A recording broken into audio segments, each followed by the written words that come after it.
Good evening. I hope you've had a great day today. Welcome to BVJ's Bedtime Stories. I'm BVJ, Big Voice J, and this is a show where we get you ready for a good night's sleep with public domain short stories for kids and adults to enjoy. Tonight's stories: The Ant and the Grasshopper, The Emperor's New Clothes, and The Princess and the Pea. If you're watching us live, you can follow along as we read at twitch.tv/BigVoiceJ. We begin with Aesop's The Ant and the Grasshopper. One bright day in late autumn, a family of ants were bustling about in the warm sunshine, drying out the grain they had stored up during the summer, when a starving grasshopper, his fiddle under his arm, came up and humbly begged for a bite to eat. "What?" cried the ants in surprise. "Haven't you stored anything for the winter? What in the world were you doing all last summer?"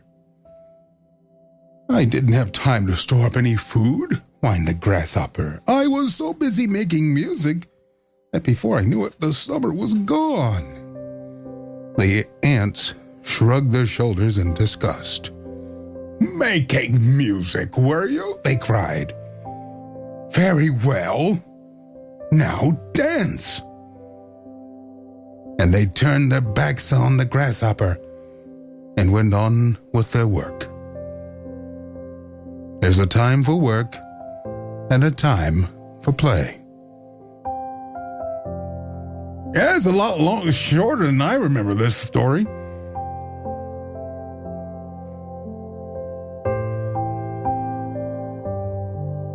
Let's get another Aesop fable in here while we're waiting. Well, that was way too.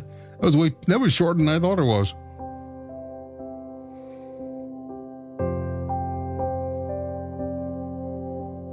Let's try another Aesop fable. The Bat, the Bramble, and the Seagull. A bat, a bramble, and a seagull went into partnership and were determined to go on a trading voyage together. The bat borrowed a sum of money for his venture. The bramble laid in a stock of clothes of various kinds, and the seagull took a quantity of lead, and so they set out. By and by a great storm came on, and their boat with all the cargo went to the bottom, but the three travelers managed to reach land. Ever since then, the seagull flies to and fro over the sea, and every now and then dives below the surface, looking for the lead he's lost, while the bat is so afraid of meeting his creditors that he hides away by day and only comes out at night to feed. And the bramble catches hold of the clothes of everyone who passes by, hoping someday to recognize and recover the lost garments. All men are concerned to recover what they lose, then to acquire what they lack. Words to live by. Don't you think Aesop would have been just fantastic at a party? Always got a story to tell. You remember the one about the eagle and the kite? This is one of Aesop's more esoteric ones. An eagle sat high in the branches of a great oak. She seemed very sad and drooping for an eagle. A kite saw her. "Why do you look so woe-begone?" asked the kite. "I want to get married," replied the eagle, "and I can't find a mate who can provide for me as I should like." "Take me," said the kite. "I am very strong, stronger even than you." "You really think you can provide for me?" asked the eagle eagerly. "Why, of course," replied the kite. "That would be a very simple matter. I am so strong I can carry away an ostrich in my talons as if it were a feather."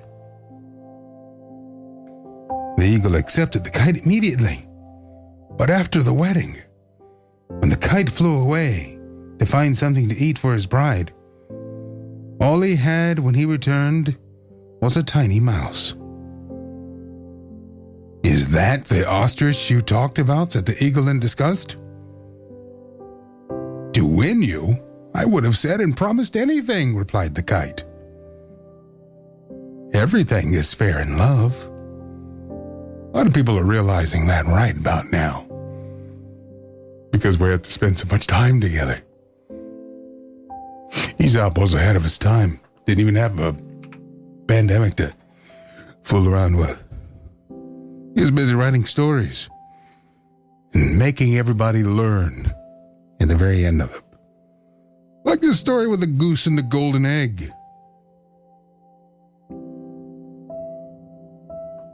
There was once a countryman who possessed the most wonderful goose you can imagine. For every day when he visited the nest, the goose had laid a beautiful, glittering golden egg. The countryman took the eggs to market and soon began to get rich. But it was not long before he grew impatient with the goose because she gave him only a single golden egg a day. He was not getting rich fast enough. Then one day, after he had finished counting his money, the idea came to him that he could get all of the golden eggs at once by killing the goose and cutting it open. But when the deed was done, not a single golden egg did he find, and his precious goose was dead. Those who have plenty want more, and so lose all they have. I believe it was the great poet laureate Biggie Smalls who once opined, "Mo money, mo problems." You can subscribe to the podcast at Bedtime with BVJ.buzzsprout.com. Our next story is from Hans Christian Andersen. The Emperor's New Clothes. Many years ago, there was an emperor who was so excessively fond of new clothes that he spent all his money in dress. He did not trouble himself in the least about his soldiers, nor did he care to go either to the theater or the chase, except for the opportunities then afforded him for displaying new clothes. He had a different suit for each hour of the day, and as of any other king or emperor, one is accustomed to say, "He is sitting in council." It was always said of him, "The emperor is sitting in his wardrobe." Time passed merrily in the large town, which was his capital. Strangers arrived every day at the court. One day, 2 rogues, calling themselves weavers, made their appearance. They gave out that they knew how to weave stuffs of the most beautiful colors and elaborate patterns, the clothes manufactured from which should have the wonderful property of remaining invisible to everyone who was unfit for the office he held, or who was extraordinarily simple in character. "These must indeed be splendid clothes," thought the emperor. "Had I such a suit, I might at once find out what men in my realms are unfit for their office, and also to be able to distinguish the wise from the foolish. This stuff must be woven for me immediately." And he caused large sums of money to be given to both the wearers in order that they might begin their work directly. So the 2 pretended weavers set up 2 looms and effected the work very busily, though in reality they did nothing at all. They asked for the most delicate silk and the purest gold thread, put both into their own knapsacks, and then continued their pretended work at the empty looms until late at night. "I should like to know how the weavers are getting on with my cloth," said the emperor to himself, after some little time had elapsed. He was, however, rather embarrassed when he remembered that a simpleton, or one unfit for his office, would be unable to see the manufacture. To be sure, he thought he had nothing to risk in his own person, but yet he would prefer sending somebody else to bring him intelligence about the wearers and their work before he troubled himself in the affair. All the people throughout the city had heard of the wonderful property the cloth was to possess, and all were anxious to learn how wise or how ignorant their neighbors might prove to be.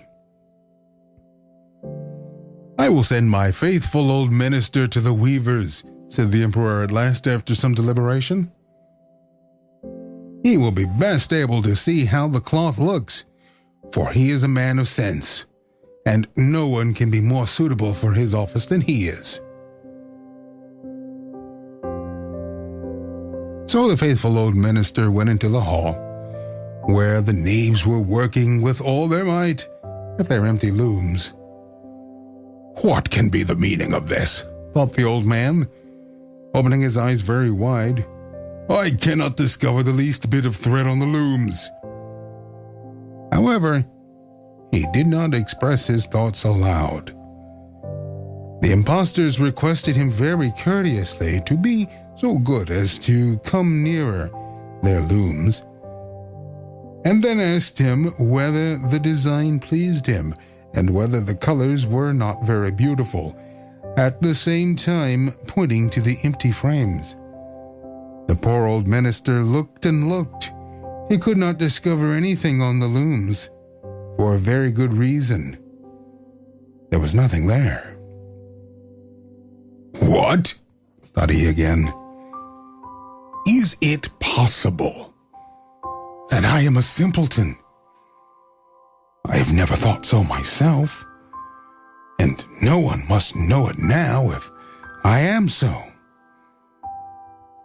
Can it be that I am unfit for my office? No, that must not be said either. I will never confess that I could not see the stuff." "Well, Sir Minister," said one of the knaves, still pretending to work, "did you not say whether the stuff pleases you?" "Oh, it is excellent," replied the old minister, looking at the loom through his spectacles. "The pattern and the colors, yes, I will tell the emperor without delay. How very beautiful I think them." "We shall be much obliged to you," said the impostors. And then they named the different colors and described the pattern of the pretended stuff. The old minister listened alternatively to their words, in order that he might repeat them to the emperor. And then the knaves asked for more silk and gold, saying that it was necessary to complete what they had begun. However, they put all that was given them into their knapsacks, and continued to work with as much apparent diligence as before at their empty looms. The emperor now sent another officer of his court to see how the men were getting on, and to ascertain whether the cloth would soon be ready. It was just the same with this gentleman as with the minister. He surveyed the looms on all sides, but could see nothing at all but the empty frames. "Does not this stuff appear as beautiful to you as it did to my lord the minister?" asked the impostors of the emperor's second ambassador, at the same time making the same gestures as before, and talking of the design and colors which were not there. "I'm certainly not stupid," thought the messenger. "It must be that I am not fit for my post, my good, profitable office. That is very odd. However, no one shall know anything about it." And accordingly, he praised the stuff he could not see, and declared that he was delighted with both colors and patterns. "Indeed, please your Imperial Majesty," said he to his sovereign when he returned. "The cloth which the weavers are preparing is extraordinarily magnificent." The whole city was talking of the splendid cloth which the emperor had ordered to be woven at his own expense. And now the emperor himself wished to see the costly manufacture while it was still in the loom. Accompanied by a select number of officers of the court, among whom were the two honest men who had already admired the cloth, he went to the crafty impostors, who, as soon as they were aware of the emperor's approach, went to working more diligently than ever, although they still did not pass a single thread through the looms. "Is not the work absolutely magnificent?" said the two officers of the crown already mentioned. "If your majesty will only be pleased to look at it, what a splendid design! What glorious colors!" And at the same time they pointed to the empty frames, for they imagined that everyone else could see this exquisite piece of workmanship. "How is this?" said the emperor to himself. "I can see nothing. This is indeed a terrible affair. Am I a simpleton? Or am I unfit to be an emperor? That would be the worst thing that could happen. Oh, the cloth is charming," said he aloud. "It has my complete approbation." And he smiled most graciously and looked closely at the empty looms. For on no account would he say that he could not see what two of the officers of his court had praised so much. At his retinue now strained their eyes, hoping to discover something on the looms, but they could see no more than the others. Nevertheless, they all exclaimed, "Oh, how beautiful!" and advised His Majesty to have some new clothes made from this splendid material for the approaching procession. "Magnificent, charming, excellent!" resounded on all sides. And everyone was uncommonly gay. The emperor shared in the general satisfaction and presented the impostors with the riband of an order of knighthood to be worn in their buttonholes, and the title of gentlemen weavers.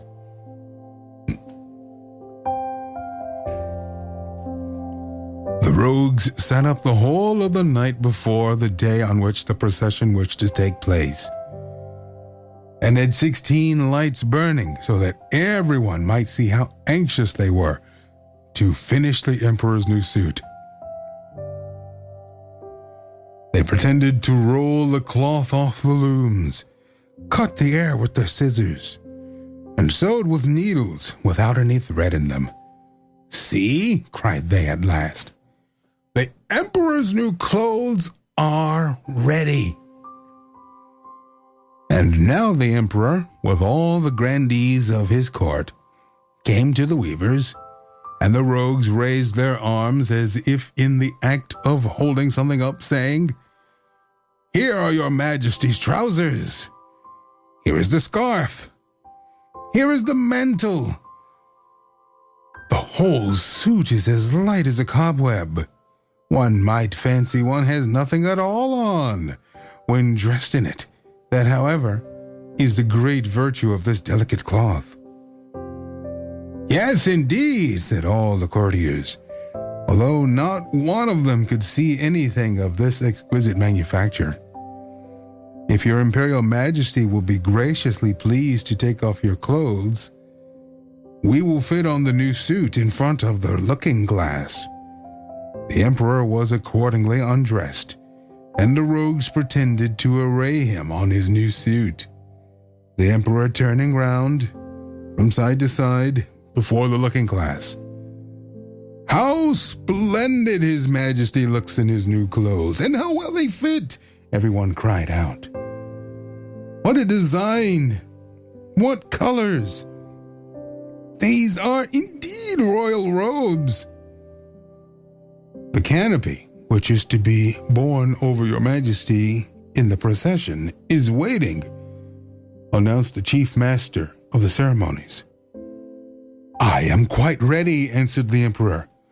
Do my new clothes fit well? Asked he, turning around once again before the looking glass in order that he might appear to be examining his handsome suit. The lords of the bedchamber, who were to carry his majesty's train, felt about on the ground as if they were lifting up the ends of the mantle and pretended to be carrying something, for they would by no means betray anything like simplicity or unfitness for their office. So now the emperor walked under his high canopy in the midst of the procession through the streets of his capital, and all the people standing by and those at the windows cried out, "Oh, how beautiful are our emperor's new clothes! What a magnificent train there is to the mantle, and how gracefully the scarf hangs!" In short, no one would allow that he could not see these much admired clothes, because in doing so, he would have declared himself either a simpleton or unfit for his office. Certainly, none of the emperor's various suits had ever made so great an impression as these invisible ones. "What? The emperor has nothing at all on," said a little child. "Listen to the voice of innocence," exclaimed his father, and what the child has said was whispered from one to another. "But he has nothing at all on," at last cried out all the people.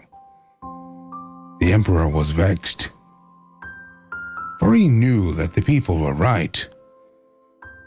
But he thought the procession must go on now, and the lords of the bedchamber took greater pains than ever to appear holding up a train, although in reality there was no train to hold.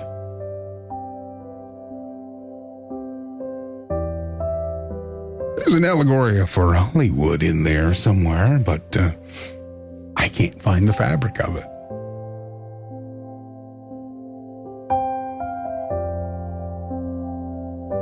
Remember to like and subscribe to the podcast at bedtimewithbvj.buzzsprout.com.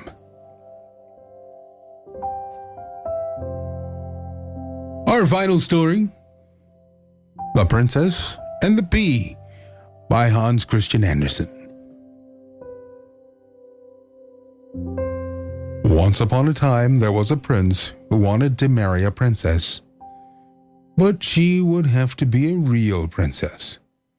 He traveled all over the world to find one, but nowhere could he get what he wanted. There were princesses enough, but it was difficult to find out whether they were real ones. There was always something about them that was not as it should be. So he came home again and was sad, for he would have liked very much to have a real princess. One evening, a terrible storm came on. There was thunder and lightning, and the rain poured down in torrents. Suddenly, a knocking was heard at the city gate, and the old king went to open it. It was a princess, standing out there in front of the gate. But good gracious, what a sight the rain and the wind had made her look. The water ran down from her hair and clothes. It ran down into the toes of her shoes and out again at the heels. And yet, she said that she was a real princess. "Well, we'll soon find out," said the old queen. But she said nothing, went into the bedroom, took all the bedding off the bedstead, and laid a pea on the bottom. Then she took 20 mattresses and laid them on the pea, and then 20 eider-down beds on top of the mattresses. On this the princess had to lie all night. In the morning, she was asked how she had slept. "Oh, very badly," she'd say. "I have scarcely closed my eyes all night. Heaven only knows what was in the bed, but I was lying on something hard, so that I am black and blue all over my body. It's horrible." Now they knew that she was the real princess, because she had felt the pea right through the 20 mattresses and the 20 eider-down beds. Nobody but a real princess could be as sensitive as that. So the prince took her for his wife, for now he knew that he had a real princess.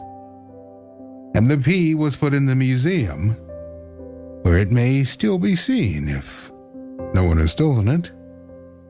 There. That is a true story.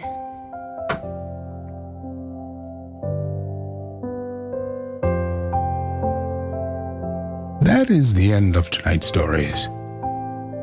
Do you want more? Do you have a story you'd like me to read? You can email me, bigvoicej@gmail.com. Join us live, 9 p.m. Eastern, on Thursday at twitch.tv/bigvoicej. We will be here Thursday at 9 p.m. Eastern. Once again, the address, twitch.tv/bigvoicej. You can also subscribe and review the podcast at bedtimewithbvj.buzzsprout.com. Thanks so much for listening. Good night. Diamond Club hopes you have enjoyed this program.